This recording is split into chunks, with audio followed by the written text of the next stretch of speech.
Olá, pessoal, tudo bem com vocês? Hoje nós teremos uma aula de ensino religioso. Nós já aprendemos nas aulas de ensino religioso que o ensino religioso, ele analisa o surgimento, os costumes e os valores de uma ou mais religião.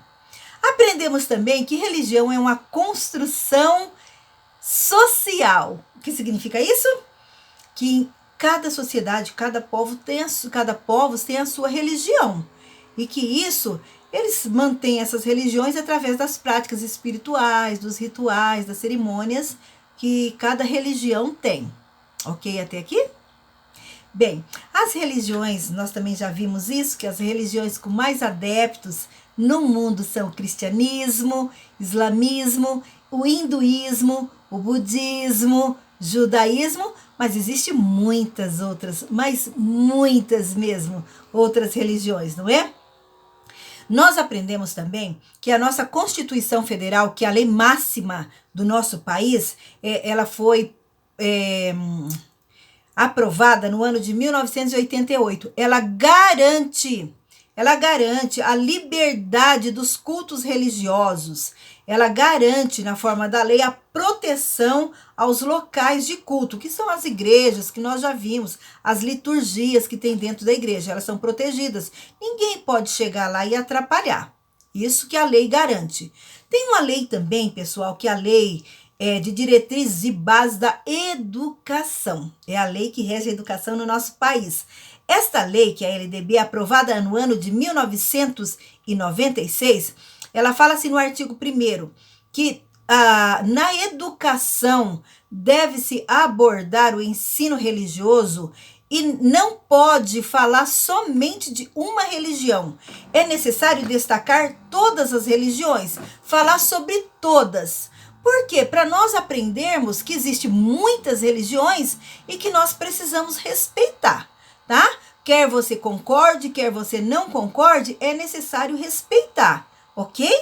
Então, tá certo. E nesta aula, então, o que eu vou focar são manifestações e festividades religiosas. O que seria isso? Nós vamos verificar, então, esse contexto aqui na nossa aula de ensino religioso. Gente, olha, festividades religiosas ou manifestações religiosas são as manifestações culturais presentes nas mais diversas religiões pelo mundo. São as comemorações dos acontecimentos, as comemorações, as falas sobre as personalidades daquela religião, os fatos e às vezes até algumas coisas misteriosas que nós não entendemos muito bem, mas que faz parte daquela religião, certo até aqui? Então, essas manifestações, elas podem ser públicas em lugares onde todo mundo pode entrar, como ela pode ser também em lugares restritos. E para que servem, então, essas comemorações, essas manifestações, essas festividades? Elas servem para fortalecer os laços entre as pessoas, entre aqueles grupos que frequentam aquela religião. Então, todo mundo que compartilha da mesma convicção religiosa participa daquelas festas e ali vai criando aquela afetividade daquele grupo, certo?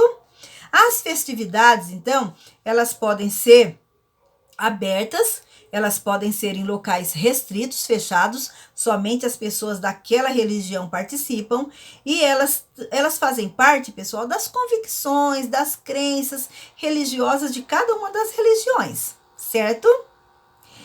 As festas religiosas são os eventos organizados pelo aquele grupo religioso e o objetivo deles é fazer os rituais, as cerimônias de acontecimentos importantes. Podem ser confraternizações, pode ser comemorações, pode ser períodos festivos, datas respeitáveis para eles. Eles se reúnem, então, e fazem essas festividades, essas manifestações. Lembrando que no Brasil, a liberdade, né, que todas as religiões têm para fazer as suas cerimônias.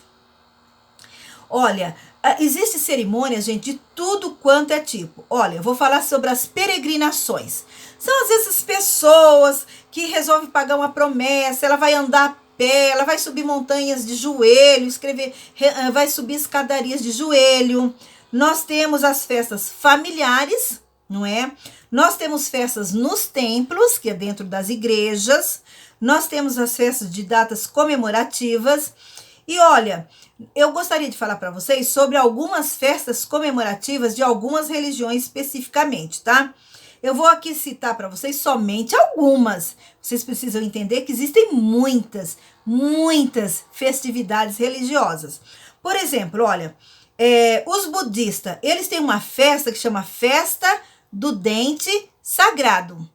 Essa festa, ela é só para os budistas. Na religião islâmica, existe o Ramadã. O Ramadã é um mês por ano, que todas as pessoas daquela religião fazem um jejum. Eles deixam de comer alguns tipos de alimentos, e eles comem muito pouco, às vezes até apenas água ou pão e água, chama Ramadã. Existe o Kuarup. O Kuarup é uma festividade indígena. Olha só, já entrando aqui os nossos povos indígenas. Existe também aqui, ó, a festa de Iemanjá. Esta festa ela é específica daquelas religiões afro-brasileiras. Tá? É uma festividade, às vezes muitas pessoas passam o ano novo na praia e presenciam essa festividade, não é? Que é específica das religiões afro-brasileiras. Existe o Pessach. Pessach é uma festa judaica e ela é a Páscoa judaica. Páscoa, que não é, para eles, não é chocolate como a nossa, tá? É uma festa completamente diferente da nossa. Apesar que a nossa festa de chocolate também não significa somente chocolate, não é verdade? A gente sabe que é o período ali que é relacionado com o cristianismo. E tem o Natal, que é uma festa especificamente cristã. Somente o cristianismo comemora o Natal. Por quê? Porque é o nascimento de Cristo. Certo? Até aqui tudo bem? Você está entendendo? Olha, gente, existe aqui então muitas festividades, né? Do cristianismo, que é o catolicismo, que é aqui a ascensão de Cristo, a Assunção de Maria, o batismo de Jesus, o Corpus Christi, Domingos de Ramos, festa do Divino Espírito Santo, ok? São do catolicismo. E existe do cristianismo dos protestantes, que é o dia de Pentecoste, Páscoa, Natal, ações de graça, certo? O islamismo, eles têm várias festas, judaísmo, várias festas, as religiões afro-brasileiras têm muitas festividades também, no budismo, muitas festividades também. Agora eu quero falar um pouquinho para vocês, gente, a respeito das manifestações das crenças indígenas. Por quê? Porque no Brasil, nós temos muitas tribos indígenas. E aí a gente vai aprender um pouquinho como que são as cerimônias deles, que nós também podemos estranhar, mas precisamos respeitar, certo? Vou falar um pouquinho então sobre as manifestações e as crenças religiosas e as superstições dos povos indígenas. Olha, dentro da cultura indígena, eles têm uma festa que eles comemoram. Para eles, existe assim, ó, o Deus bom, que eles consideram o Tupã, e o Deus ruim, que é o espírito maligno, é o espírito vingativo, que eles chamam de Anhangá, na região sul, e de Jurupari, que é lá na região norte. Tá vendo aí? Eles já têm outros deuses, né? Outras crenças. Olha, em algumas tribos, pessoal, eles apreciam os astros como divindade. O sol, a lua, as estrelas, tá? Para eles, os deuses são esses astros. Olha só, tá? Precisamos aprender a respeito disso. Eles não possuem templos, igrejas, e muitas vezes eles adoram o sol. O sol, para eles chamam de Guaraci, que significa mãe de todos os viventes. E pode também considerar como Deus a lua, que é Jaci, que eles chamam de mães de todos. Pessoal, algumas tribos também, eles cultuam os mortos, aqueles que já morreram, e outras tribos, os rituais deles são a incineração dos mortos. O que é isso? pôr o corpo ali num determinado lugar, numa pedra e queimar, certo? Outros, veja bem que estranho, tem tribos indígenas, eu não sei se aqui no Brasil ainda existe, mas eles devoram os mortos, né? Eles se alimentam com aquelas pessoas que morrem. E outros, gente, como não tem cemitério, não tem lugar para enterrar, eles pegam aqui aquelas pessoas que morrem, colocam dentro de um grande vaso feito de cerâmica, né? Numa das nossas aulas nós falamos a respeito disso também, e eles tampam aquilo ali com areia ou com pedras e colocam aqueles vasos, então, enterrado dentro das cabanas, nos sambaquis, certo? E tem também alguns mortos que eles enterram em algum lugar e eles pranteiam, eles choram, né, sobre aquele morto. Esse choro, pessoal, vai depender.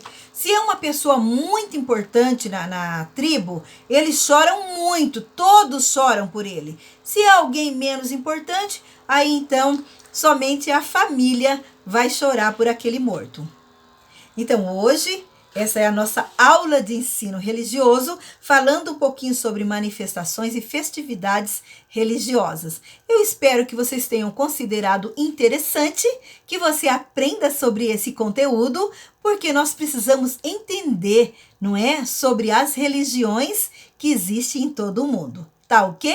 Essa é a nossa aula de hoje, que espero que vocês fiquem bem e até uma nossa próxima aula.